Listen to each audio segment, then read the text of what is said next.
Em 2012, o governo alemão faz uma demanda para um grande grupo de trabalho para explicar um pouco do que seria essa quarta revolução industrial, ou chamada indústria 4.0. Uma indústria para atender a essa necessidade pessoal, essa necessidade de consumo personalizada.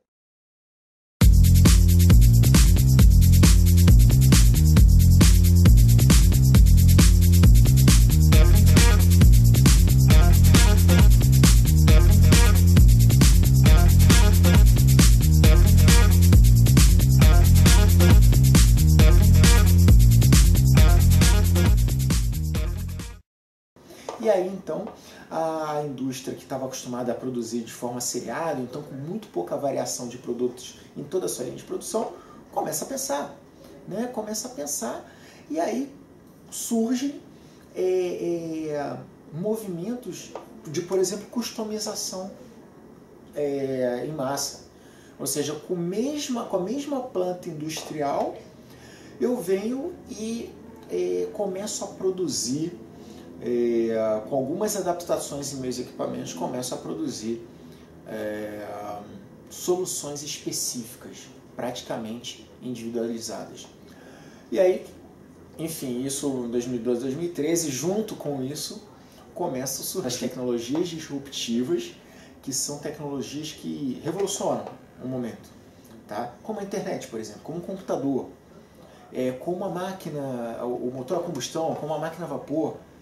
E essa distância entre a primeira e a segunda revolução, a segunda e a terceira, que é menor, ela, hoje na quarta, ela não é acompanhada por uma tecnologia, mas várias tecnologias disruptivas que rompem com tudo que a gente pensou no passado, né? E hoje, então, a gente fala da internet das coisas, ou seja, as coisas começam a ter conexão com a internet, como uma câmera, como uma impressora, como uma geladeira, como um carro, um relógio, e por aí vai. Daqui a pouco nós vamos ter cadeiras que podem se adaptar ergonomicamente a uma pessoa.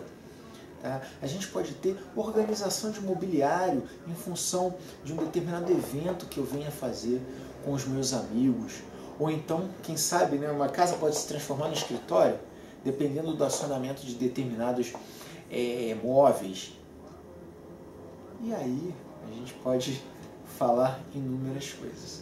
Bom, então esse trabalho que o pessoal da CATEC fez na Alemanha, tá, foi divulgado em 2013, ele traz algumas orientações para que a comunidade acadêmica, empresarial, seguisse no caminho da indústria 4.0. Então, na leitura desse documento, a gente vê algumas coincidências com outros movimentos que ocorreram. A própria internet, o próprio surgimento da rede, a própria proposta da rede internet, de ser algo mais permeável, né? Algo que tivesse em todo lugar. Então, da mesma forma, a indústria está se reconstruindo, está se revisitando, e agora se fala em equipamentos interligados em uma rede que serão acionados dependendo da demanda de um consumidor específico, tá? E a custos semelhantes a uma produção de massa. Olha que interessante a que ponto estamos chegando. Mas vamos além, a gente sai de dentro da indústria, que a gente pensa em indústria com equipamentos enormes, parrudos e tal, e vamos para impressões caseiras, como a chamada impressora 3D. Tá? Nós temos cortadoras a laser que podem ser colocadas numa sala.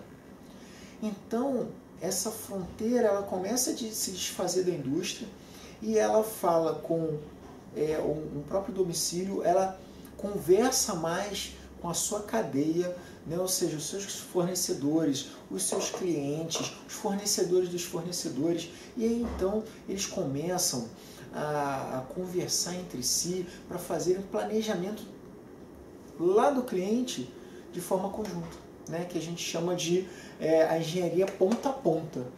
né? Ou seja, não basta eu produzir o que eu quero pensando em mim. Não, eu tenho que ter combinado com o meu fornecedor, eu tenho que ter combinado com o meu cliente, com o meu distribuidor, com o meu varejista, com minha assistência técnica. Ainda assim, a indústria 4.0 não é só isso. Eu estou falando em cadeia, eu estou falando algo linear, mas cadeia era algo que tem muito mais a ver com a segunda e terceira revolução industrial. A palavra-chave agora é rede. Rede, eu não vou dizer de equipamentos especialistas, não vou dizer de empresas especialistas, mas da mesma forma que a gente fala de internet das coisas, a gente pode falar em rede das coisas. Coisas especialistas e coisas a gente pode incluir uma máquina, um robô, como veio da indústria 4.0. A gente pode falar empresas especialistas, pessoas especialistas. Podemos falar, por exemplo, se eu tenho uma empresa, o meu cliente, ele pode ser um especialista que pode vir a contribuir com a criação de um novo produto. A gente está falando em plataformas abertas, onde todos se comunicam com todos. Todos combinam o jogo de uma forma conjunta. E aí, obviamente, você vê vários desafios, né? Você vê, por exemplo, e aí eu falei, né, que remete à era da internet, porque quando as pessoas começaram a pensar em internet, para ligar um computador com o outro, ou então mesmo o próprio sistema operacional, as linguagens de programação, nada se conversava. Então as pessoas começaram a definir padrões, começaram a definir modelos, definiram camadas funcionais na internet. Ou seja, eu tenho uma camada que serve, por exemplo, para o transporte de dados, eu tenho outra camada que serve, por exemplo, para carregar a informação para o usuário final. E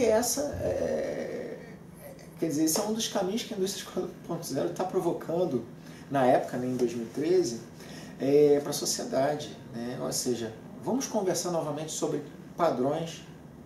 Não há como os elementos de uma rede das coisas se conectarem sem ter uma comunicação padrão. Vamos falar de modelos. Qual é o modelo mais apropriado para a gente ligar fornecedores e consumidores em rede, para uma produção instantânea, para uma demanda instantânea, uma formação, um encaixe instantâneo de elementos da rede, formando vamos dizer, uma cadeia instantânea de produção. Qual é o modelo mais apropriado? Então, como é que as máquinas vão ser projetadas, as máquinas vão ser interligadas, sem ser observadas questões de segurança física, ou, por exemplo, a invasão de um equipamento por um hacker, por exemplo, e isso levar a máquina a fazer algo inesperado. Por exemplo, a gente está em outubro, esse mês ainda saiu uma matéria de que hackers, por exemplo, acionaram vários dispositivos, tá, que têm conexão com a internet, para eles serem plataformas de ataque de um determinado servidor.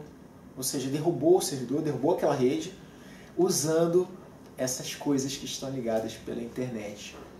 E aí a gente também tem que pensar outros pontos de vista, né? Ou seja, eu já estou falando, quando eu falo em rede das coisas, há de se lembrar que eu estou saindo da indústria 4.0 e estou começando a falar em negócio 4.0. E eu estou começando a falar em mundo 4.0. Né? Por quê? Porque se eu tenho uma rede de especialistas, sejam máquinas, sejam pessoas, sejam sistemas, e a demanda surgir para conectar essas pessoas para fazer um determinado produto ali de forma instantânea, será que eu vou encontrar o perfil do especialista que eu quero? Será que a máquina que eu estou acionando para uma determinada parte da produção, ela atende adequadamente aquilo que eu quero? Como é que a logística dessa montagem? Porque se eu estou falando em trabalhar em rede, Eu posso ter uma máquina no Brasil, uma máquina no Japão, uma máquina na Índia desenvolvendo partes de uma mesma peça. E aí? E aí que a gente está falando que, por exemplo, você levar uma peça, um equipamento do destino à origem, né, da origem ao destino, com um meio de transporte único, pode não ser mais realidade. A gente pode estar falando em pessoas transportando, bicicletas transportando, motos, skates, aviões, navios, barcos. Toda uma rede multimodal de transportes, de novos componentes logísticos que nem sabem o que é logística, nem sabiam que poderiam ser parte da logística. E eles têm que ser provocados para atender essa demanda do mundo 4.0. A gente fala em Uber, né, ou um táxi, esses transportes comerciais. Por que ficarem ociosos entre o passageiro e outro? Por que não aumentar a demanda para levar mercadorias de um lugar ao outro? Tem sentido, aliás, por sinal, um modelo de correios que leva de CEP a CEP? Tem sentido isso? Ou será que não teria mais sentido entregas georreferenciadas, entregas pessoais? Então essa provocação, a gente está abrindo várias frentes aqui. Esse é o vídeo, né, introdutório. Provavelmente, para não ficar muito longo, eu devo ter cortado em umas 4, 5 partes. Mas é uma provocação para você, tá? Para você dizer o que você acha que é o mundo 4.0, como você percebe o mundo 4.0 ao seu redor. Então, a gente, realmente a indústria, ela trouxe o início desse processo, mas a gente vai ter uma grande revolução nos próximos dias, meses e anos. O mundo 4.0, disso que eu falei, não é nada. Ele é algo que talvez nós nem imaginemos que chegue. Talvez não haja diretor de filme de futuro que tenha imaginado onde nós podemos chegar. Mas fato é, ele é muito mais fluido, ele é muito mais síncrono, ele é onipresente, tá? E a gente pode ter muita inversão de valores, de conceitos nos próximos tempos. E tem caminho para chegar lá? Claro que tem. Eu vou falar disso no próximo vídeo.